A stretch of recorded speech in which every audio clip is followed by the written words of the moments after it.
passe le track.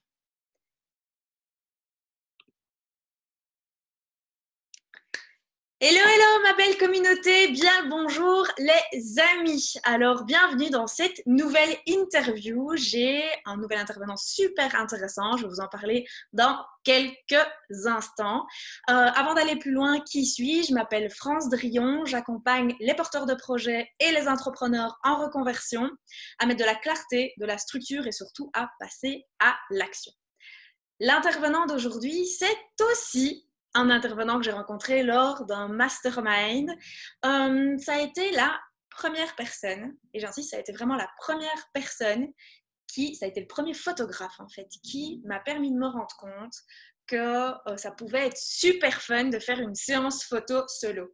D'habitude, moi, je ne suis pas photogénique du tout, je souris bizarrement ou quoi que ce soit, et non, il a su capter juste l'effet merveilleux, ces photos sont magnifiques. Quand vous voyez sur les réseaux d'ailleurs, ce sont toujours ces photos que j'utilise. Alors du coup, il est photographe, entre autres, des stars de l'infoprenariat. Je sais que tu détestes quand on dit ça, mais c'est aussi une réalité. Tu es un peu partout dans les grands events. Il organise du coup des séjours d'1 à 2 jours pour pouvoir justement prendre et photographier sous le meilleur angle ses clients pour pouvoir avoir du contenu pour les réseaux sociaux, le site internet et ainsi de suite. Et puis du coup, pouvoir avoir une présence en ligne qui soit authentique, parce que ça c'est important pour moi, authentique, impactante et évidemment toujours à ton image. On voit très souvent des photos tellement retouchées que tu ne reconnais plus la personne. Lui, c'est pas du tout comme ça qu'il fonctionne, mais c'est pas pour ça spécialement qu'il est là aujourd'hui. C'est parce que il y a 1 an, au début du confinement, il a créé un groupe qu'il a appelé les entrepreneurs embrasés, qui a atteint plus de 500 membres en moins de 10 jours, ce qui est énorme. Et donc aujourd'hui, il aide les entrepreneurs de cœur à rayonner de leur passion, de leur projet dans une visibilité à leur image, de manière à pouvoir augmenter ces prospects qualifiés qui vont normalement en partie devenir des clients. Tout ça de manière naturelle, de manière humaine, sans avoir besoin d'investir dans des coûts astronomiques de publicité ou des techniques super compliquées, parce que je sais pas vous, mais moi ça m'intéresse pas du tout d'avoir des millions de coûts frais publicitaires et de la technique complexe, parce que sérieux, ça m'énerve pas possible. C'est quelqu'un de relativement simple, moi je dirais. Vous allez le découvrir. Il aime trouver en chaque chose le bonheur, la gratitude. Je pense que c'est des valeurs qui sont importantes pour moi aussi. Il aime apprendre, il aime accompagner les gens à se réaliser. Et puis, petit détail, mais chut, c'est un grand amateur de truffes et de chocolat. J'ai la chance d'avoir avec moi Sylvain Munch. Alors Sylvain, est-ce que tu es là? Je suis là. Ouais! Bonjour Sylvain! Bonjour, bonjour. Alors, juste précision, parce que Vas-y. je sais que même les entrepreneurs avec qui je travaille depuis des années ont toujours du mal. On dit Munch. Oh pardon, Ouais, Munch. c'est une bizarreté de ce nom, parce que ça s'écrit M-U-N. À la française, ça serait Munch. À l'allemande, ça serait Munch. Et non, ça se prononce Munch. J'ai jamais compris, mais c'est pas grave. Mais en tout cas, merci beaucoup pour ton invitation aujourd'hui. Ben avec plaisir, merci à toi d'avoir répondu présent du coup. Euh, j'avais, j'ai décidé de faire ça il y a quelques temps, déjà avec les premières interviews, de proposer une petite carte que j'ai tirée avec l'intention que tu puisses te présenter au travers de ceci. C'est vrai que j'ai déjà une présentation de qui tu es au niveau professionnel, quelques petites valeurs de qui tu es au niveau en général, dans ton privé et dans ton pro.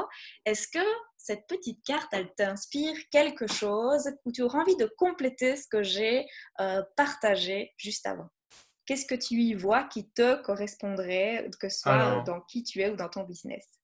Alors déjà, j'ai pas indiqué ça dans ma présentation, mais je suis un grand joueur devant l'Éternel. Donc là, notamment, je t'avais posé la question parce qu'il me semblait reconnaître le jeu Dixit, qui est un jeu Oui. formidable et qui laisse vraiment la part belle à toute l'imagination et aux échanges avec les autres. Donc ça, déjà, c'est vraiment formidable. Je t'avoue que donc comme tu me l'as suggéré, j'ai pas trop regardé la carte histoire de la découvrir en direct live. Et il y a une chose qui me frappe, c'est le côté déjà multiples des ailes qui sont attachées à la coupe. Ça m'intrigue un peu parce qu'il y a des ailes qui ont l'air un peu comme ça, un peu atrophiées, tout ça, alors qu'il y en a qui prennent leur envol. C'est peut-être le choix tout simplement qu'on a de rester les bras ballants, alors qu'au contraire, il suffit de se redresser un peu et de partir et de s'envoler en fait. Et que alors la coupe, ça m'évoque forcément le côté, peut-être le côté divin, mais en tout cas le cadeau peut-être qu'on a à offrir au monde, et que parfois ça peut être intéressant de se dire, bah, tiens, ce cadeau, plutôt que de le laisser pour moi sur l'étagère, eh ben, si on regarde bien, il n'y a qu'un pas à faire pour prendre son envol. Et puis une fois qu'on est lancé, ben, est-ce qu'on a d'autres choix que de continuer à battre des ailes? Non. Et puis finalement, on se rend compte qu'on arrive à voler et que c'est bien et qu'on peut aller beaucoup plus loin qu'on ne l'imaginait à la base. Donc, ouais, ça me plaît bien cette image. Merci de l'avoir partagé et c'est une belle façon de commencer l'interview. Alors, j'ai l'impression qu'il y a un truc derrière. Si tu peux regarder, qu'est-ce que tu vois, toi, derrière? J'ai l'impression qu'il y a un motif sur le mur ou est-ce qu'il y En a un fait, c'est des truc? toiles d'araignée. Ah, c'est des toiles d'araignée. Ben voilà, ça fait longtemps qu'on est là, qu'on attendait, qu'on n'osait pas se lancer. Et puis au final, ben, allez, on y va.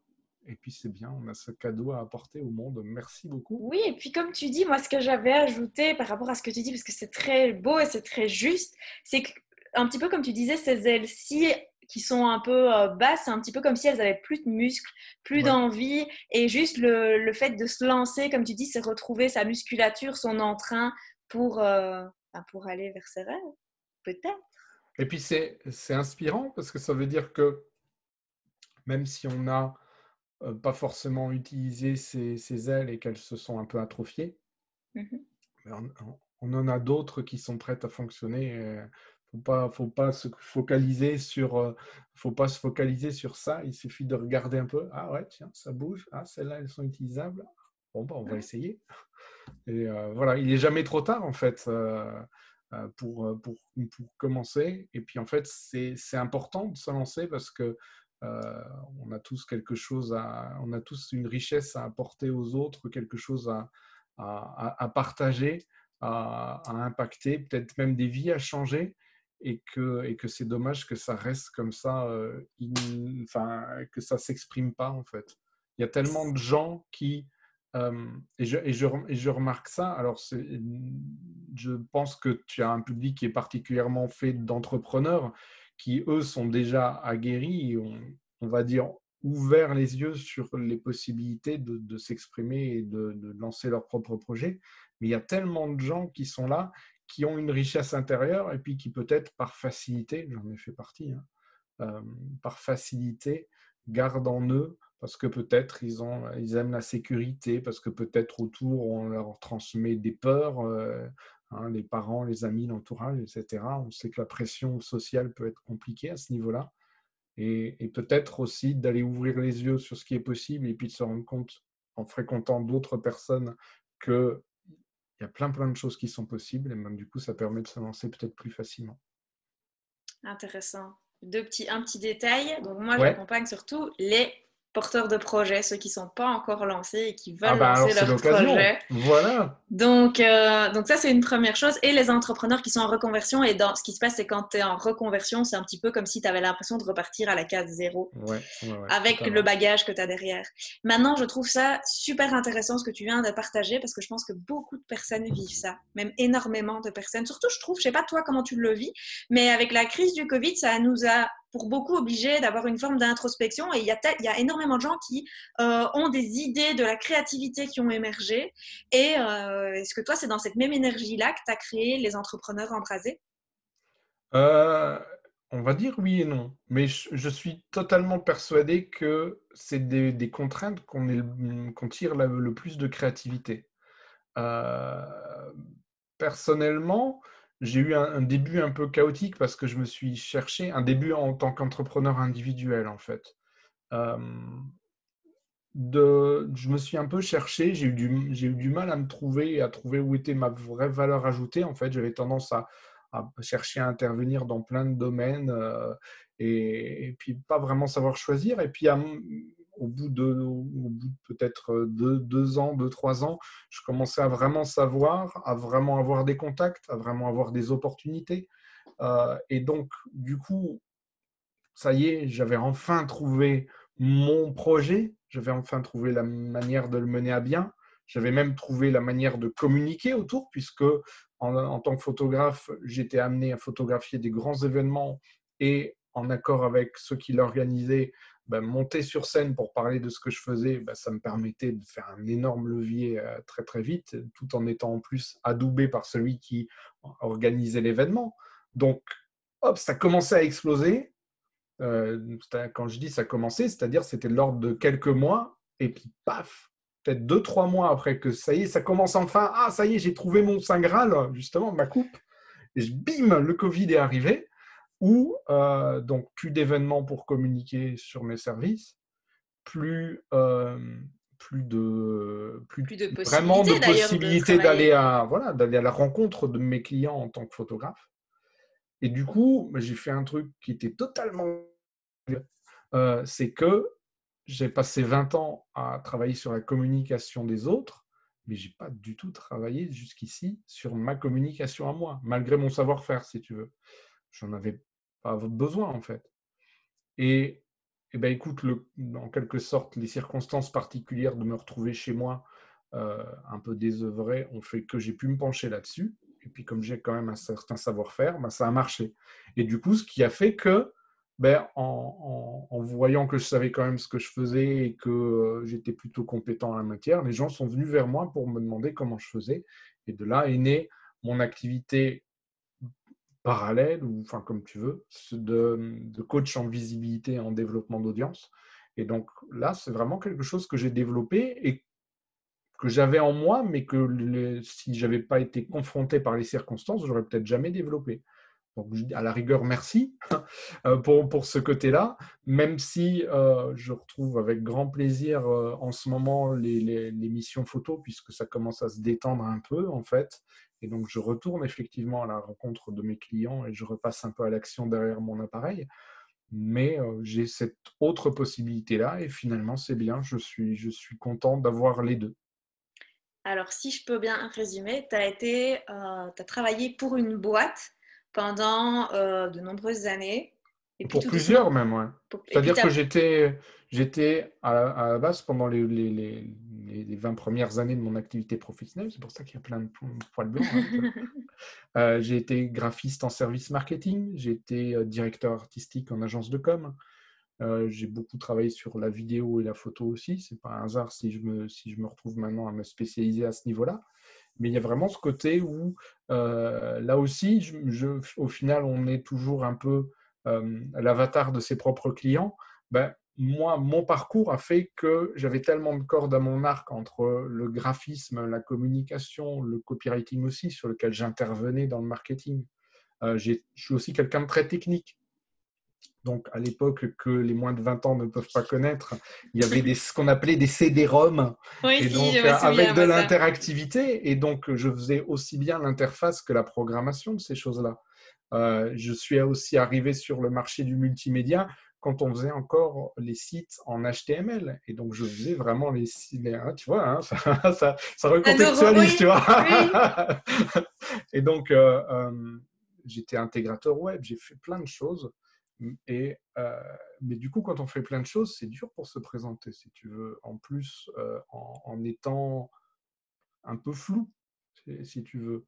Alors que quand j'ai trouvé l'axe conducteur, qui était justement cette communication authentique, humaine et impactante, et finalement, quel que soit le médium par lequel ça passe, là, c'est beaucoup plus clair. Parce qu'on n'a pas encore cité que dans les différentes cordes, il y avait aussi le côté où j'ai été coach en parole en public et en vidéo.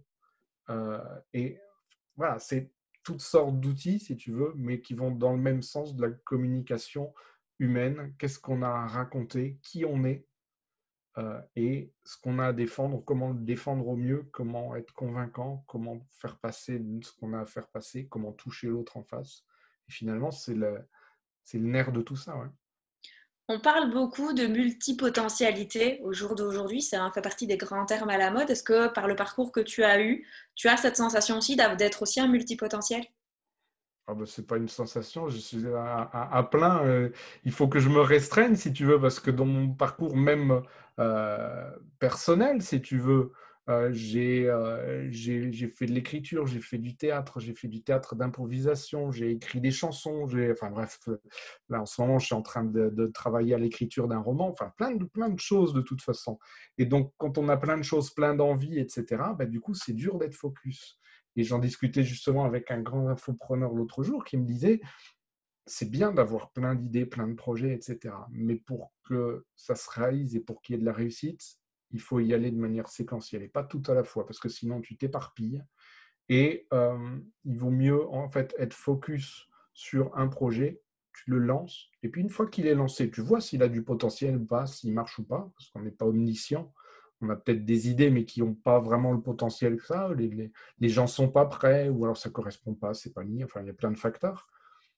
Et à ce moment-là, c'est OK.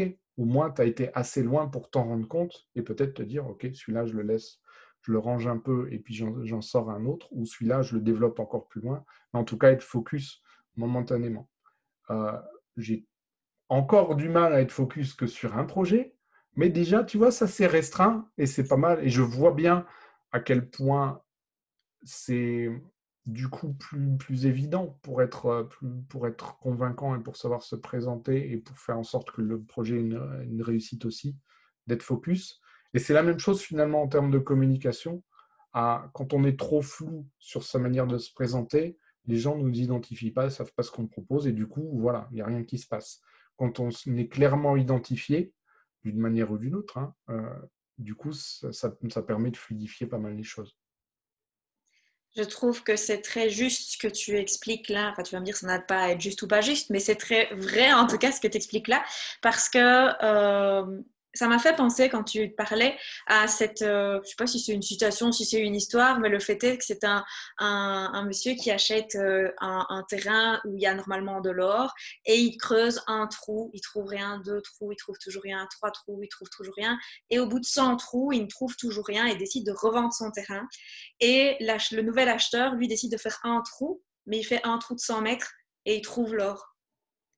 Et en fait, finalement, c'est un petit peu ce que tu expliques sur le fait que, bah oui, quand on est multipotentiel, on a envie de toucher à plein de choses, mais remettre un peu de cadre. Et un cadre, ça ne veut pas enlever la liberté, ça. Je veux juste dire remettre une forme de structure dans laquelle on est libre et de pouvoir mener à bien un projet tout en mettant plein de petites choses autour de ce projet qui vont stimuler notre créativité parce que des gens comme toi, comme moi, vous l'avez vu pour ceux qui ont vu l'interview de Cécile, on est des créatifs et donc on a besoin de fun dans notre vie et s'il n'y en a pas, on s'éteint.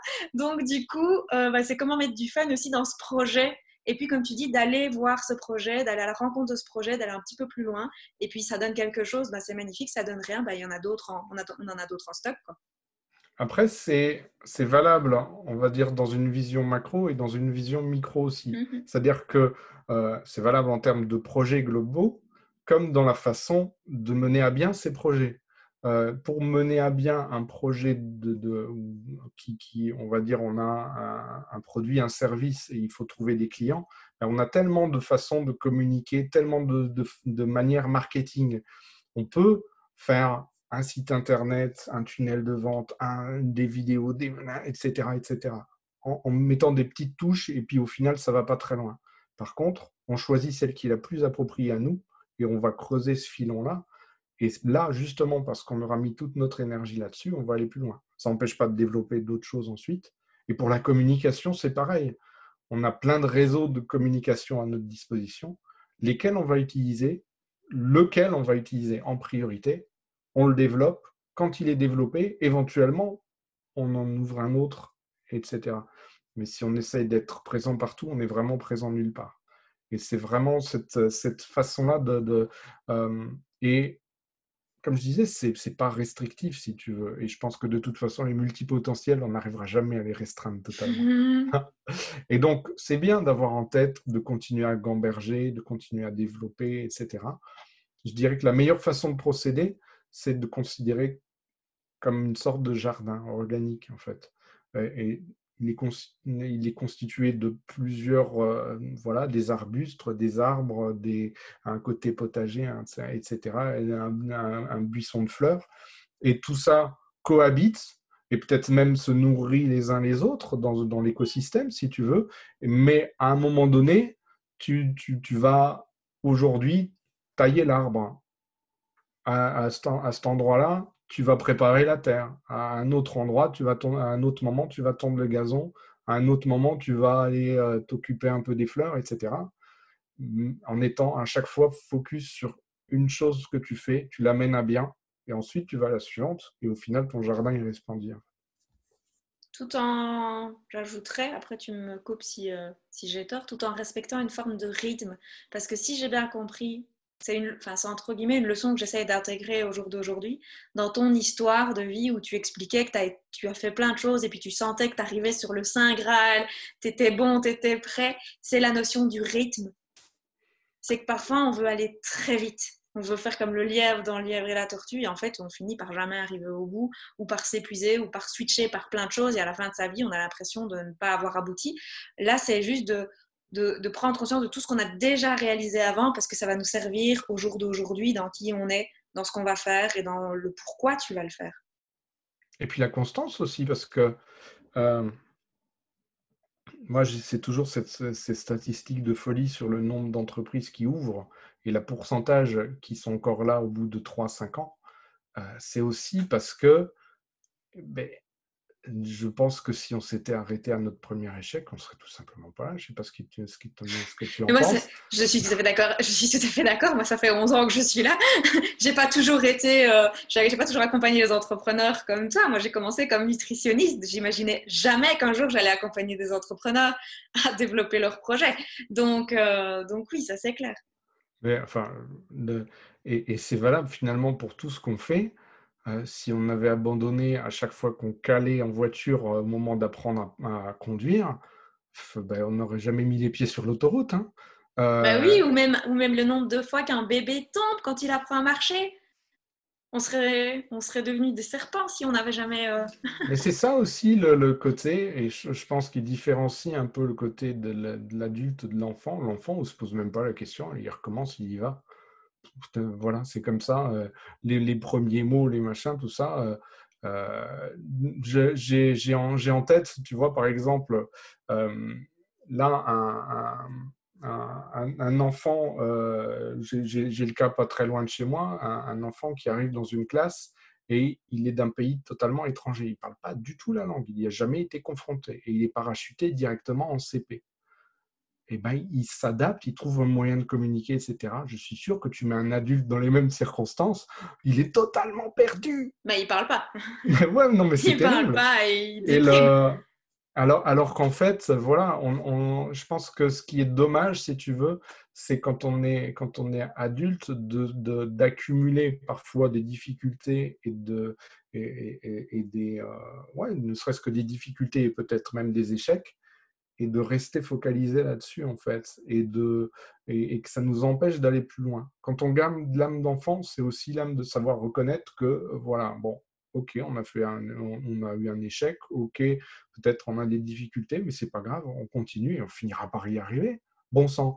Et je dirais même que ceux qui ont eu des échecs vont plus loin que les autres. Quand c'est trop facile, on ne se casse pas la tête, en fait. Tu vois, on se laisse couler.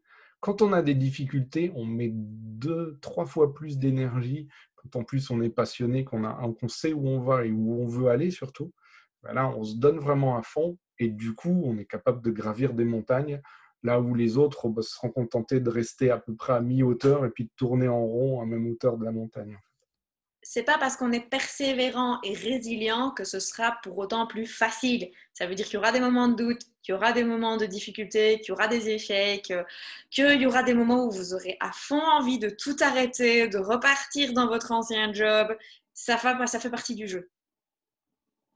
Et là, après, moi, si j'avais aussi un message à passer aujourd'hui, ce serait euh,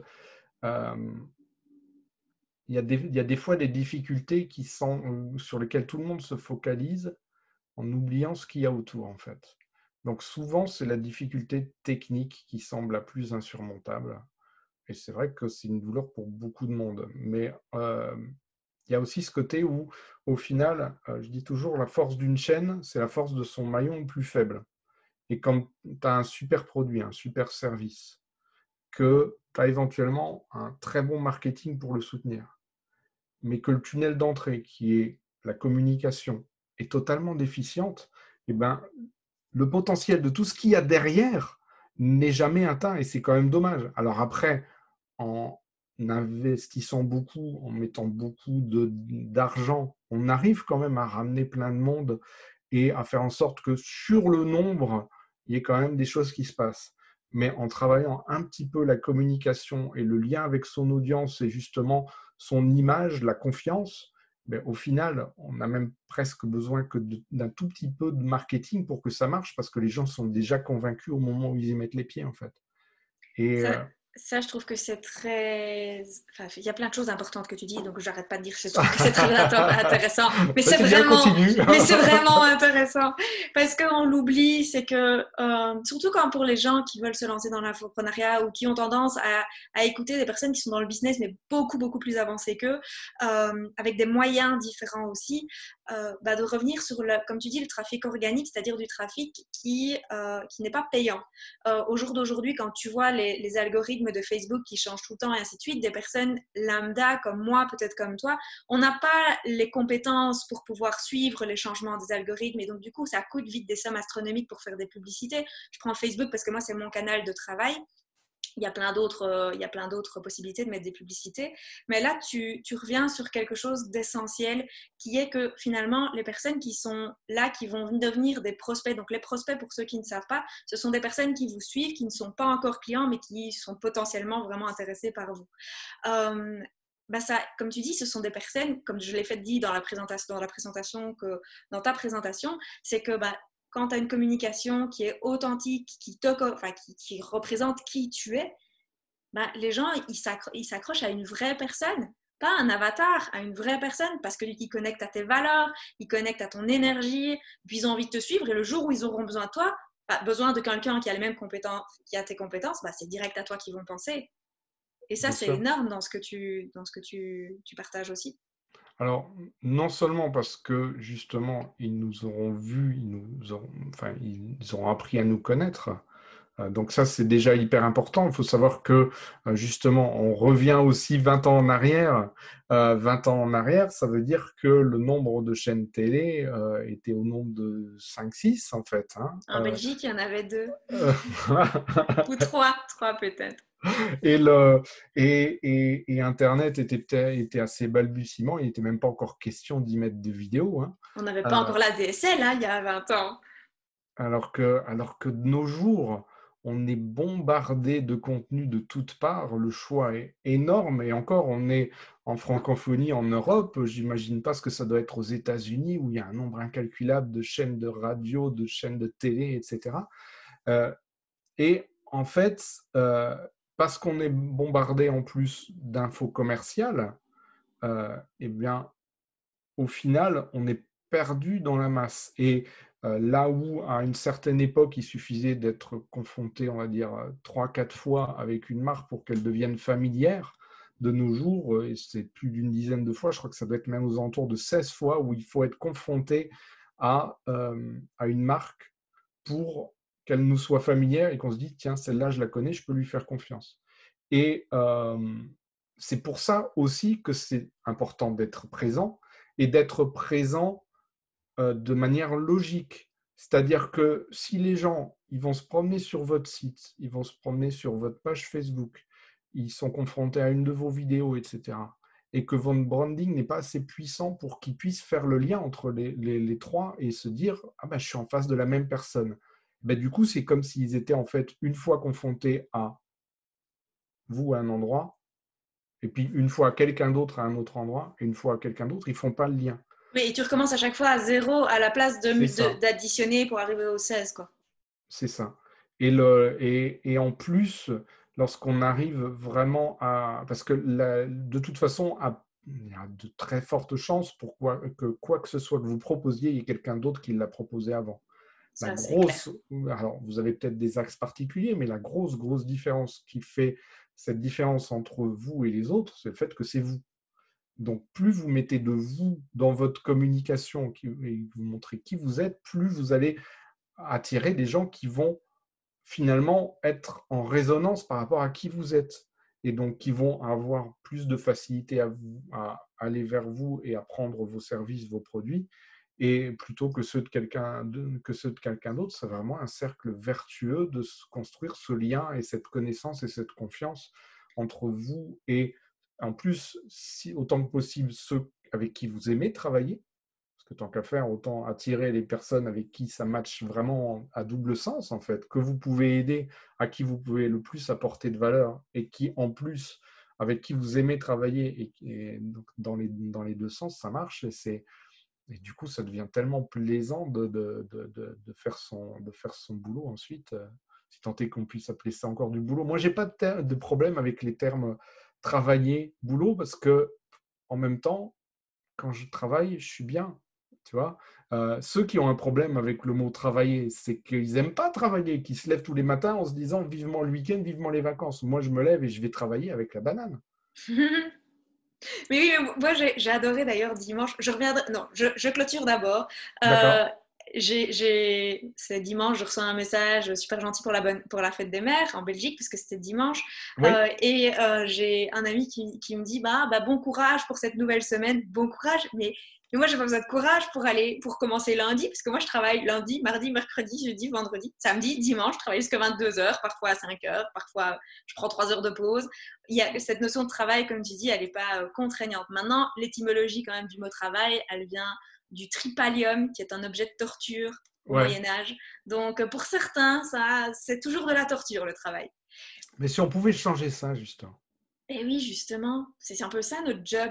Toi, tu t'occupes de la visibilité, d'être authentique. Moi, je m'occupe de les accompagner dans le lancement, la structure et le passage à l'action. Ça, c'est... Et puis avec ça, ben, du coup, ça nous fait des super nouveaux entrepreneurs épanouis dans leur nouvelle vie. Ce que je voulais ajouter par rapport à ce que tu viens de dire juste avant, c'est Ouais, qu'il y a beaucoup de personnes qui, quand elles ont un projet, que ce soit un entrepreneur ou un porteur de projet, on a tendance à aller voir ce que les gens, de voir des personnes qui font la même chose que nous. Et du coup, on a tendance à se comparer.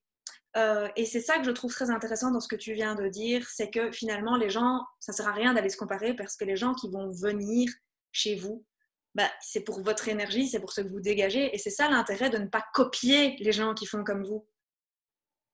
mais et puis en plus de ne pas se mettre la pression, euh, j'ai au départ, par exemple, pour te donner une idée qui va être assez parlante pour beaucoup, ça m'était très compliqué de faire une vidéo. Parfois, parfois, je mettais plusieurs semaines à le faire parce qu'il fallait trouver le créneau, il fallait installer le fond, il fallait mettre en place les éclairages, il fallait régler plein de choses, etc.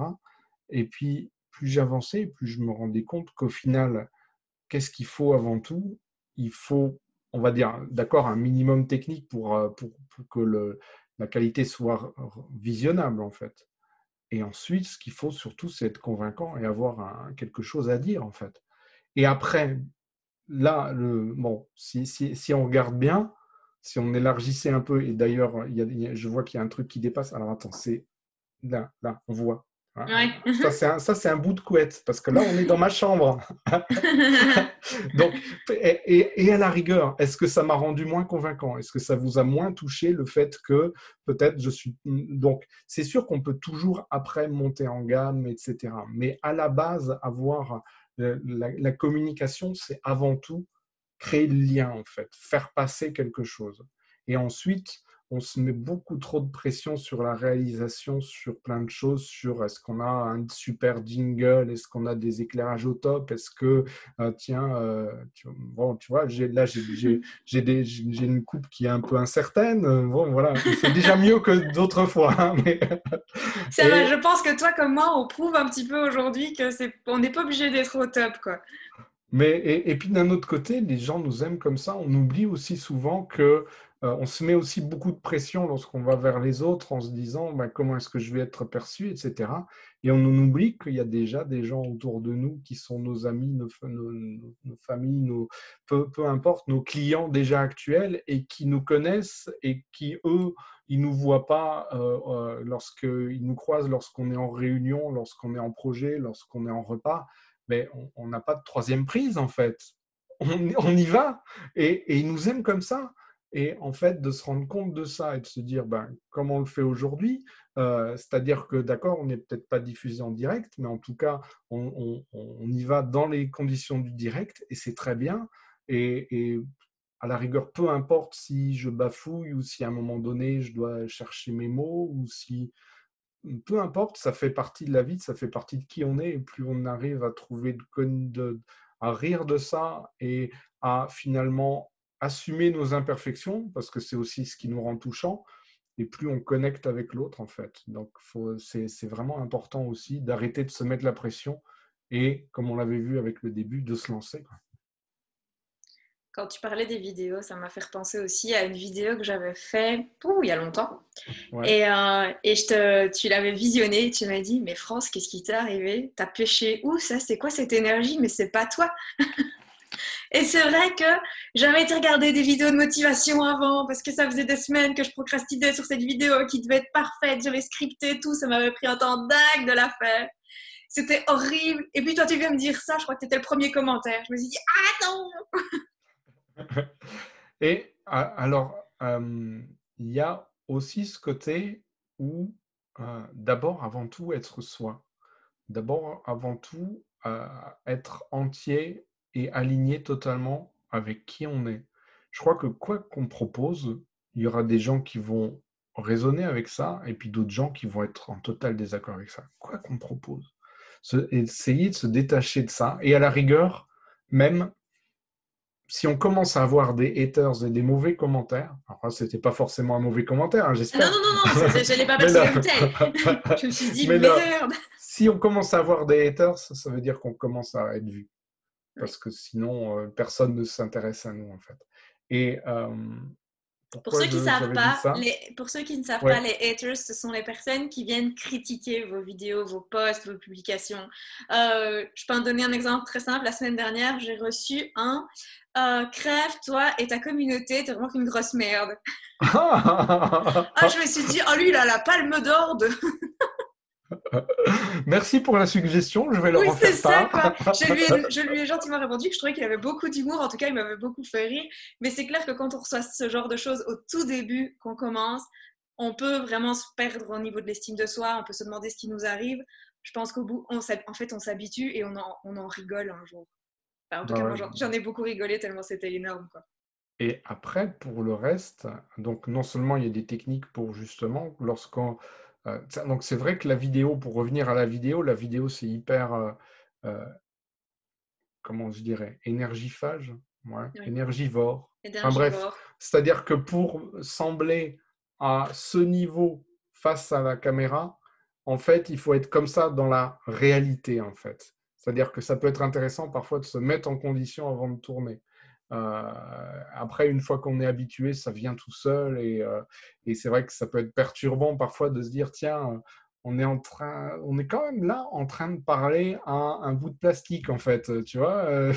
Mais en fait, on n'est pas en train de parler à un bout de plastique, on est en train de parler à plein de gens qui sont de l'autre côté et qui, eux, sont face à un écran d'ordinateur et pas face à nous, mais qui nous voient, nous, et qu'on aide et qu'on... Vas-y. D'ailleurs, je vais partager un conseil que tu m'as donné il y a Ah. très longtemps dans mes premiers webinaires. Pour être sûr de regarder la caméra, parce que Ouais. parfois on a tendance à vouloir regarder le petit encart où on se voit ou ce genre de choses, c'est de mettre un post-it à côté de sa caméra avec un petit bonhomme qui sourit pour nous rappeler que c'est à la caméra qu'on doit regarder. Ouais, c'est hyper important parce qu'en fait, et même, tu vois, même en cours là, par exemple, je te regarde toi, Oui, moi c'est-à-dire aussi je te toi regarde à toi. l'écran, mais par contre, de temps en temps, je vais parler un peu à la caméra parce qu'il y a aussi ce côté où, quand on parle à la caméra, c'est comme si on regardait la personne en face dans les yeux. Et Mhm. ça a quand même son importance, hein, à ce niveau-là. Mais donc, pour revenir à ce côté-là, il y a aussi parfois ce jugement. De qui est-ce qu'on reçoit le jugement, en fait? C'est-à-dire, est-ce que c'est quelqu'un qui fait partie de notre cible? Si par exemple, vous parlez de pièces automobiles à quelqu'un qui ne s'intéresse pas du tout aux Qui voitures, roule qu'en vélo et qui est hyper écolo. voilà, en plus. eh ben, forcément, ça ne va pas l'intéresser. Forcément, il va être très critique. Soit il va s'ennuyer, soit il va même vous faire mais par contre, est-ce que la personne qui, elle, s'intéresse à l'automobile et à ce que vous avez à proposer, du coup, elle va connecter avec ça. Ah, c'est ça qui est intéressant. Est-ce que ce sont vos amis, votre famille, qui peut-être déjà, soit vous caressent dans le sens du poil, soit au contraire trouvent que vous prenez beaucoup trop de risques à vous lancer dans l'entrepreneuriat? Est-ce que c'est vraiment eux que vous avez envie d'écouter ou peut-être ceux qui connaissent vos problématiques, qui ont déjà traversé ça avant vous, qui peuvent vous conseiller avec un regard plus de l'intérieur? C'est toujours important de regarder ça au prisme de, voilà, quel est le filtre et quelle est la personne qui vous parle. Est-ce que ça peut être quelqu'un dont la vie et ça ne veut pas dire de ne pas écouter. Parfois, on a des très bonnes remarques, même de personnes qui ne s'y connaissent pas forcément. Mais essayez quand même de ne pas prendre pour argent comptant tous les retours que vous avez. Essayez de déterminer lesquels ça peut être important d'écouter et lesquels, par contre, éventuellement, laisser de côté. Ça Parce me que ça fait penser, je sais pas toi si ça t'est déjà arrivé, je sais pas que tu es plus dans la vidéo, la photo et ainsi de suite, donc évidemment ça t'est sûrement moins arrivé qu'à moi. Mais ça a été dans mes premières vidéos des commentaires de membres de ma famille, mes cousins, mes cousines qui savaient pas trop ce que je faisais, pourquoi tu te lances sur le web, mais t'es nutritionniste, qu'est-ce que tu fous à l'époque. Et dès que je postais une photo avec des recettes, et ben c'était toujours la qualité de ta photo n'est pas terrible, il aurait fallu que tu prennes telle encre, telle lumière. Et je me disais, mais putain, j'ai plus envie de faire de photos moi. Et, et au final, je suis contente d'avoir réussi à mettre ça de côté parce que on a toujours envie d'être aimé. On le fait je pense que quand on publie des vidéos, quand on publie du contenu sur les réseaux sociaux, il y a le fait d'apporter du contenu de qualité à ses prospects, aux gens qui nous suivent, à ses futurs clients. Et en tout cas, moi, c'était peut-être le cas au début, c'est ce désir quand même d'être apprécié. Et puis, après, on a les haters, donc après, on oublie ce côté être apprécié. Et donc, en fait, on met de l'enjeu dans la création de son contenu, dans la création de sa vidéo. Et c'est ce qui fait que ma vidéo, j'avais fait une vidéo qui était top, mais pas du tout avec mon énergie, parce que je voulais qu'elle soit parfaite, parce que j'avais peur du regard de l'autre. Et donc, du coup, je me suis attirée des gens qui ont critiqué ma vidéo. Ouais, non seulement ça, et puis de toute façon, on a tous à apprendre aussi. Alors, une chose justement que j'ai apprise, alors pour le coup, de groupe de prise de parole en public, où justement, chez certains, c'est très très compliqué. Euh, une remarque, si tu veux, peut être tout à fait légitime par rapport à ça. Peut-être qu'effectivement, il y avait à améliorer tes photos. Mais tout dépend de quelle manière tu transmets la critique. Et ça peut être intéressant pour soi aussi, parce que nous aussi, on va peut-être être dans un groupe d'infopreneurs où on va avoir des contacts, et ça va être intéressant de leur donner notre retour aussi. Et voir comment on donne notre retour. C'est-à-dire, une critique, c'est toujours bien quand elle est constructive. C'est-à-dire que, OK, on dit, ça va pas, tiens, là, tu aurais pu faire un petit peu différent. Et donc, c'est-à-dire dire peut-être ce qui a amélioré, peut-être donner des pistes, ça c'est très bien. Et puis toujours rajouter un petit truc aussi sur ce qui va bien pour contrebalancer ce truc-là et pour équilibrer. Parce que si on dit que ce qui ne va pas, ce qui est amélioré, et ben, du coup, on va toucher parfois des cordes sensibles et on va baisser l'estime. Et on sait aussi que le syndrome de l'imposteur, il est souvent là, etc. Surtout quand on démarre. Hein, n'est-ce pas? Et, euh, et c'est vrai, à la rigueur, voilà, quand on n'a pas d'expérience, quand on commence, qu'on est à chercher nos premiers clients, etc., et que l'autre en face, on est presque parfois surpris d'être choisi plutôt que l'autre en face qui a de la bouteille, etc. Mais c'est aussi parce que, voilà, on aura su toucher plus, on aura su toucher différemment, on aura su proposer quelque chose d'autre, et on aura su être convaincant, tout simplement. En étant soi. Ouais, Et en totalement. fait, communiquer, du coup, devient beaucoup plus simple quand il y a cette forme de spontanéité, d'authenticité, parce qu'on fait dégager son énergie. Et je reviens sur les photos que tu m'as fait dans les 2 séances que j'ai pu faire avec toi. Ouais. Mais c'est canon, quoi, parce que tu as l'art aussi de prendre des moments tellement subtils. Moi, enfin, je suis arrivée devant lui juste pour vous expliquer la situation. Il me dit, ah, j'ai envie de te photographier, viens un peu. Non, je suis pas photogénique. Non, non, j'ai autre chose à faire. Non, non, viens, il me dit. Et puis, ah, c'est pas possible, j'y arrive pas. Non, non, j'y arrive pas. Puis il commence à me lâcher des conneries. Je commence à rigoler et là, c'était parti en fait. Tu m'as montré 2, 3 photos de quand je souriais, quand j'étais spontanément moi. Je me suis dit, mais en fait, c'est super beau la manière dont tu tournes les choses. Il y a de la confiance, il y a de la bienveillance, il y a beaucoup d'empathie dans ta manière de photographier aussi et tu mets à l'aise les gens. Et du coup, ça permet de faire ressortir, je pense, quelque chose qui n'est pas palpable mais qui se ressent toujours au travers des photos. Moi, elles ont quand même déjà quelques années maintenant. Et au jour d'aujourd'hui, on me dit toujours, mais t'es rayonnante sur ces photos. Mhm. Et c'est pas que j'ai cherché à être rayonnante, c'est que tu as créé un contexte de confiance qui m'a permis d'être celle que je suis, en fait. Mais oui, parce que, excuse-moi de le signaler, mais tu es très souvent rayonnante. Mais oui, Merci. simplement, comme beaucoup de monde, on a souvent l'habitude d'être photographié, la plus souvent c'est en soirée, tu sais, on a peut-être un peu bu, on n'est pas forcément à notre avantage, la photo est prise au moment où on avait les yeux à moitié fermés, euh, on, euh, etc., etc., tu sais, avec le flash qui aplatit bien tout, tu vois, et puis enfin, et du coup, on s'habitue à être un peu tendu quand apparaît une photo de nous. Et du coup, dès qu'on se sait photographier, voire dès qu'on se sait filmer, et ben, hop, on se tend. Bon, les êtres humains sont très, très sensibles aux micro-signaux, etc. Et forcément, on perçoit tout de suite ces petites... Et on est forcément moins convaincant lorsqu'on est tendu, lorsqu'on est stressé, etc. Les photos sont moins belles. Alors que, à la base, si on parvient à retrouver qui on est la plupart du temps, c'est justement touchant ces moments-là. Moi, j'estime pour ma part que, aussi bien en tant que vidéaste qu'en tant que photographe, la moitié du boulot, c'est de mettre les gens à l'aise. Parce que ensuite, il y a des barrières qui se cassent, on retrouve notre naturel, et une fois qu'on est naturel, le meilleur de nous-mêmes jaillit tout simplement. Et à la rigueur, après, il n'y a plus qu'à se servir en fait. Et comme en plus, si tu veux, il y a ce côté-là que j'ai développé, parce que pour moi, c'est très très important, ce côté-là, d'aller chercher l'authenticité.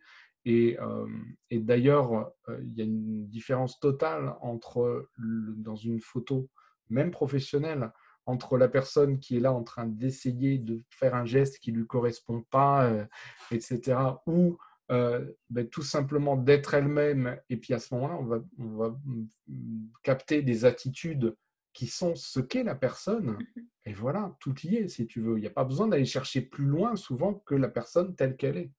Euh, et après, à agrémenter, bien sûr. Donc, c'est vrai que ça me sert aussi, si tu veux, mon passé en service marketing en agence de com, parce que je sais qu'on peut raconter bien plus avec une photo qu'un simple asseyez-vous là et souriez, en fait. C'est vraiment le côté qui est la personne, quelles sont ses valeurs, qu'est-ce qu'elle a à raconter, quelles sont ses passions, mais aussi quel est son projet, d'où vient peut-être la passion qui l'a fait créer ce projet-là, euh, comment ce projet se concrétise, comment est-ce qu'on va le présenter de la meilleure façon pour que chaque photo raconte, emmène dans un univers, transmette une valeur liée à apporte la confiance, apporte il y a plein de choses à raconter avec une photo. Et c'est valable pour le côté professionnel comme pour le côté personnel. Une photo de famille réussie, c'est pas simplement des gens côte à côte qui sourient. C'est qu'est-ce qui se passe entre eux. Qu'est-ce que ça raconte en termes de tiens, je suis en train tu vois, de titiller un peu avec le coude, tiens, je te regarde dans le blanc des yeux, tiens, j'ai un geste de tendresse, tiens, j'ai un geste de complicité, tiens, je suis en train de me chamailler.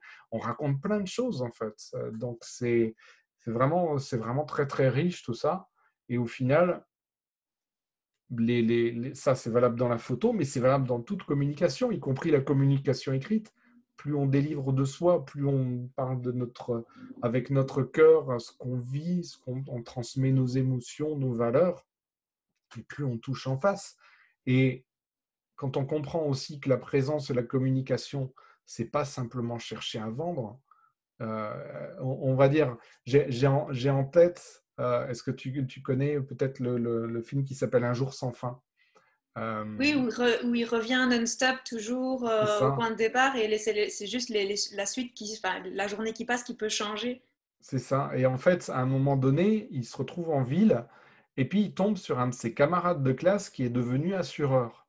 Et ce camarade de classe, à chaque fois qu'il croise, eh bien, vient tout de suite l'alpaguer sur tiens, où tu en es avec tes assurances, etc. Eh bien, il a tellement d'entrepreneurs, dès qu'ils croisent une personne, c'est un peu comme si en soirée, vous alliez à un événement entrepreneurial et puis la personne, bonjour, voici ce que je fais, tenez, voici ma carte. Il y en a plein, Ok. il y en a plein. Oh, c'est horrible. Alors que quand on transmet, quand on échange des nouvelles, quand on dit qui on est, quand on parle de nos problématiques, de nos émotions, de comment on vit notre travail, comment se passe notre journée de boulot, qui sont ceux qu'on accompagne et quelles réussites ils ont, etc. Au moment où ensuite on arrive avec peut-être une offre, parce qu'aussi on aura appris à connaître en face, c'est dans les deux sens la communication. On aura appris à connaître qui on a en face de nous, quelle est la problématique, et éventuellement comment y répondre, et bien là, ça a tellement plus de chances parce qu'il y a de la confiance, parce qu'on a déjà échangé plein de choses, parce qu'on se connaît et parce qu'on sait que ce qu'on va apporter est adapté à la personne en face et que la personne en face est sûre qu'on est là pour l'aider et qu'on peut lui apporter de la valeur et pas simplement en pensant à la somme qui va rentrer sur notre compte en banque. Très différent. Ouais, d'ailleurs, la vente, finalement, enfin, moi, c'est comme ça que je le perçois, c'est que quand tu viens avec une intention de vendre, soit tu fais de l'acharnement pour finir par vendre, mais souvent ça ne marche pas. Ouais. C'est de venir avec l'intention de rencontrer une personne, d'aller à la rencontre de qui elle est, et comme tu dis, d'aller voir après, ben tiens, est-ce qu'elle a une problématique où moi je peux résoudre son problème. Mais la vente, elle vient dans la discussion, et il y a des discussions qui ne vont jamais amener à une vente, en tout cas pas immédiate, voire des années plus tard, parce que, bah, comme tu dis, l'idée c'est d'avant tout de créer des relations. Et puis ça peut arriver des années plus tard, ou ça peut ne pas arriver du tout, mais peut-être que cette personne, parce qu'elle nous connaît bien, lorsqu'elle est confrontée avec quelqu'un qu'elle connaît qui a une problématique, eh ben, elle sera ah, attends, je sais exactement qui je vais pouvoir te recommander. C'est quelqu'un, tu peux y aller en toute confiance, dis que tu viens de ma part, etc. C'est la meilleure des recommandations, en fait. Et C'est il y a des... le réseau, c'est ce qu'il y a. C'est énorme. D'ailleurs, Sonia Chardonnance va venir parler du Bien, réseau, ouais, de totalement. Il y a l'importance du vraiment de quoi réseau. faire. Génial, Sonia. Et ouais, c'est vraiment ça. Et plus on aura favorisé le fait de cette confiance aussi qu'il y a entre nous et ceux à qui on s'adresse, et plus ceux-ci vont se livrer à nous facilement, parce que pour entamer un dialogue qui est riche, il faut y aller aussi euh, en toute, vraiment en toute candeur, en fait. Il faut se lancer, il faut se livrer, et il faut aussi chercher à découvrir l'autre et pas seulement à poser des questions du style script de vente, etc. Plus on va à la recherche de l'autre, plus on va découvrir l'univers de l'autre et ses problématiques, et plus l'autre, parce qu'il sentira qu'il y a un intérêt réel, va se détendre, va nous parler de ce qu'il vit, va nous parler de ses problèmes, et tous ces éléments-là, on va pouvoir éventuellement s'en nourrir pour lui faire une proposition de valeur qui va vraiment l'aider et vraiment changer sa vie. C'est de toute façon toujours à double sens. Et finalement, c'est de la communication humaine, en fait. Et à force de trop chercher l'optimisation et le marketing, qui est parfois un marketing de manipulation, on en oublie que la meilleure façon de communiquer, c'est tout simplement ce qu'on fait au quotidien, d'aller vers l'autre, de commencer la discussion et de voir où ça nous mène. De créer du relationnel, Ouais, d'être humain à être humain. tout à fait. Si tu avais un conseil, un dernier, pour les personnes qui se lancent, euh, tu as déjà donné énormément de choses, donc tu peux même rechoisir un que tu as déjà appris, mais vraiment pour mettre l'accent dessus, ce serait quoi, toi, si tu devais juste en choisir un, quelque chose qui est souvent pas enseigné à l'école, ce serait quoi? Pour moi, ce qu'on oublie trop souvent en termes de communication, c'est qu'il ne suffit pas de communiquer globalement, c'est-à-dire être présent dans le vent, mais on va dire envoyer à la masse, y compris à des gens qui ne sont pas intéressés par ce qu'on propose. Ça ne sert à rien. Il vaut mieux communiquer à peu de monde, mais qui sont intéressés. Euh, Si on a communiqué dans le vide sans savoir ce qu'on veut faire, ben c'est peut-être le risque que notre message soit mal perçu ou pas compris.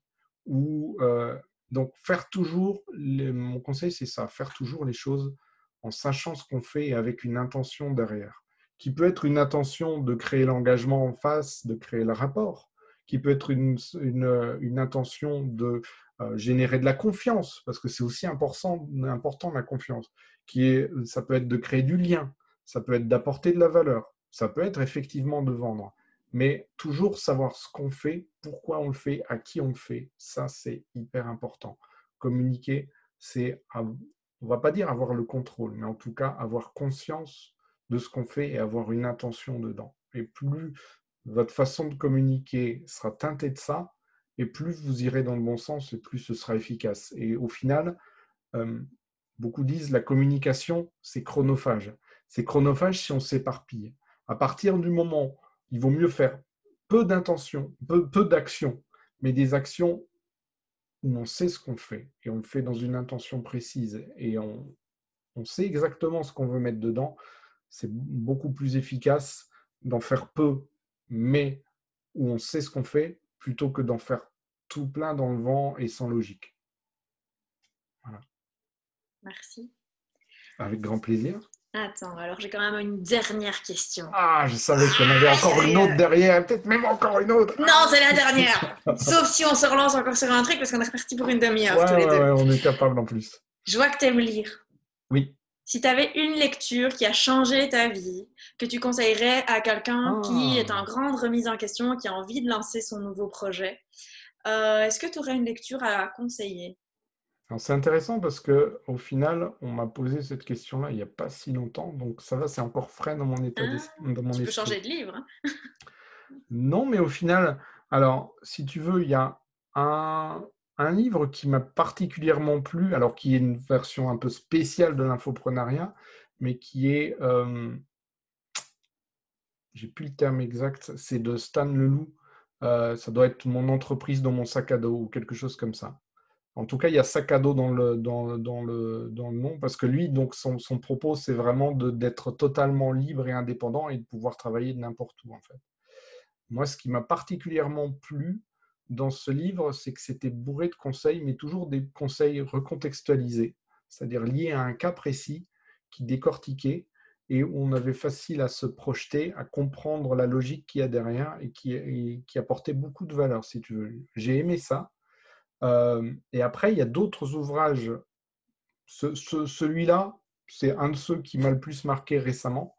Euh, il y a d'autres ouvrages qui sont des ouvrages un peu plus transversaux et qui apportent plein de valeurs, comme le Personal MBA par exemple.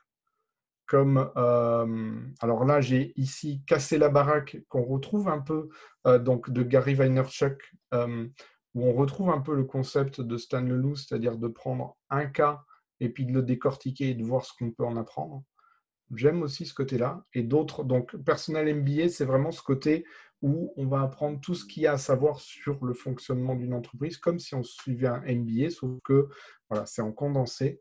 Et un ouvrage euh, qui est moins pour celui qui l'a écrit que pour la quantité de valeur phénoménale. J'étais même surpris que ça me plaise. Si tu veux, j'y allais plutôt par curiosité.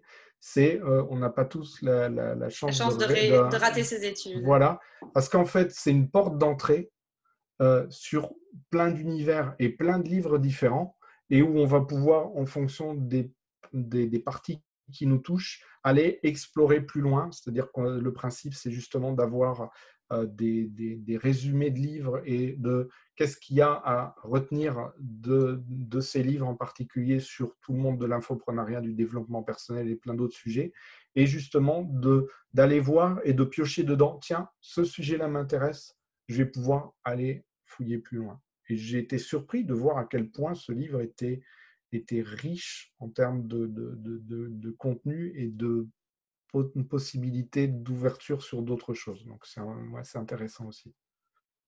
Eh bien, merci beaucoup pour ce partage. Merci Avec aussi grand beaucoup pour plaisir. le temps que tu nous as alloué. Avec Merci grand, pour grand plaisir. toutes ces pépites parce que ça a été très riche. Donc, merci pour toute cette générosité. Je mets en dessous, au-dessus, à gauche ou à droite, ça dépendra sur quel réseau on verra cette vidéo, mais Alors, ceux qui sont motivés trouveront. voilà, tout à fait. Tes coordonnées, que ce soit ton groupe Facebook, Les Embrasés, que ce soit ton site internet, ta page pro pour les photos et tous tes services que tu proposes. Je ne sais pas si tu as envie d'ajouter une dernière petite chose ou...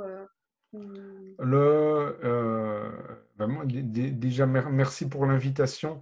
Et ça a été, j'aime beaucoup cette façon justement un peu très conversationnelle de délivrer du contenu, etc. Je trouve que c'est très présent, c'est très plaisant à vivre et j'espère que ça a été aussi plaisant à regarder et que ça vous aura nourri. Moi, je retiens particulièrement ta petite carte d'entrée de jeu. J'aime vraiment beaucoup ça. Alors, plus ça va et tu le sais, et plus je suis un peu curieux en termes de spiritualité et je me demande si est-ce que ça fonctionnerait aussi bien avec peut-être des cartes oracles, etc. Mais souvent, elles sont un peu trop commentées pour qu'on puisse s'y projeter vraiment. Moi, j'ai trouvé que de choisir justement un jeu comme Dixit, euh, ça permet vraiment de projeter plein de choses et puis d'avoir plein d'inspirations et de se servir de ces éléments-là. Et j'ai été étonné à quel point, au final, c'était juste cette photo-là, tu vois, enfin cette carte-là. Alors, je sais pas, il faudrait renouveler Si je l'expérience peux pour voir te... si une autre. Tu l'as choisie spécialement Non, ou non, pas ça a du pris tout. En vraiment fait, au non, hasard? non, non, non, c'est pas un hasard. En fait, pour chaque carte, pour chaque intervenant, je pose une intention que la personne puisse se retrouver et faciliter enfin, je veux dire, partager des expériences de vie au travers d'une carte. Et donc ça, c'est l'intention que je pose. Bon, mon intention change parfois ou est légèrement différente d'une personne à l'autre, mais je pose cette intention-là quand je pêche mes cartes. Et alors, par contre, tu le sais, je laisse le choix à chacun, soit de la préparer, soit de la laisser spontanée. Jusqu'à présent, tout le monde me l'a laissée spontanée. Ouais, Donc, et alors, ce qui est super intéressant, je ne suis pas censée vous le partager, mais je vais vous le partager quand même. vas-y. Dans mon mastermind que j'organise, où j'accompagne les entrepreneurs sur 6 mois ou un an, on fait cet exercice-là, mais je pêche 4 cartes. J'en pêche une avec cette intention-là et j'en tire 3 autres. Ouais. Et bien jusqu'à présent, et je leur demande de choisir du coup une des cartes pour se présenter. Jusqu'à présent, ils tirent toujours celle que j'avais tirée avec l'attention. Et c'est ça qui est énorme, quoi, parce qu'au début, je me suis dit, oh, mais il a pêché la carte, mais il a pris celle-là. C'est ta façon de faire l'oracle, en fait. Ouais, vraiment, j'ai trouvé ça waouh, scotchant parce que c'est un jeu de société, c'est pas un jeu d'oracle, c'est pas un jeu. Donc voilà, c'était mon petit message supplémentaire avant qu'on se quitte. Et ça me fait penser, tiens, s'il y avait encore quelque chose à rajouter, tu vois, tu as raison, côté, on n'a jamais fini vraiment. Euh, j'ai eu la chance une fois d'assister à une sorte de séance qui était justement une séance de coaching sur base de photos. Sur un thème donné, sur l'entrepreneuriat, le rapport aux autres, et peu importe, tu peux y mettre plein de choses et il y a plein de collections qui sont proposées autour de ça. Je crois que la collection s'appelle Photologo ou quelque chose comme ça, qu'on peut même trouver sur le site qui commence par un A et qui termine par un N. Et en fait, on étale justement le jeu, donc qui peut être peut-être une trentaine de photos, voire plus. Et c'est des photos qui sont éventuellement orientées et en même temps très ouvertes, sur lesquelles on peut aller, peut-être en choisir deux, trois, et ensuite s'asseoir et puis partir de là-dessus pour savoir comment, voilà, partir de ce que ça nous fait ressentir Mhm. pour entamer la discussion. Et je trouve que c'est très fort. Et là, tu m'as prouvé que c'était tout à fait même possible de faire ça à partir de Un choses jeu de totalement société. ésotériques. Ouais, ouais, totalement, c'est génial. Merci pour ça. Merci à toi, merci pour tout, merci pour ton temps. Et merci à vous de nous regarder d'ailleurs aussi. Aussi. Je, Euh, disons, vas-y. je te laisse clôturer après, mais j'aimerais juste ce que j'aime dire toujours pour clôturer. N'oubliez pas d'incarner votre message et d'impacter le monde parce qu'il n'attend que vous. Donc lancez-vous et faites en sorte de montrer qui vous êtes et de briller de votre projet. Faites sortir vos ailes de la coupe de tout à l'heure. Ouais, tout à fait. Je vous souhaite de passer une excellente journée. Encore merci à Sylvain. Merci à vous de nous regarder. N'hésitez pas à vous abonner, à suivre les chaînes sur lesquelles vous êtes en train de nous suivre, que ce soit sur YouTube ou sur Facebook, pour avoir en priorité les prochaines interviews. Je vous fais des gros bisous et je vous dis à très vite. À bientôt. Belle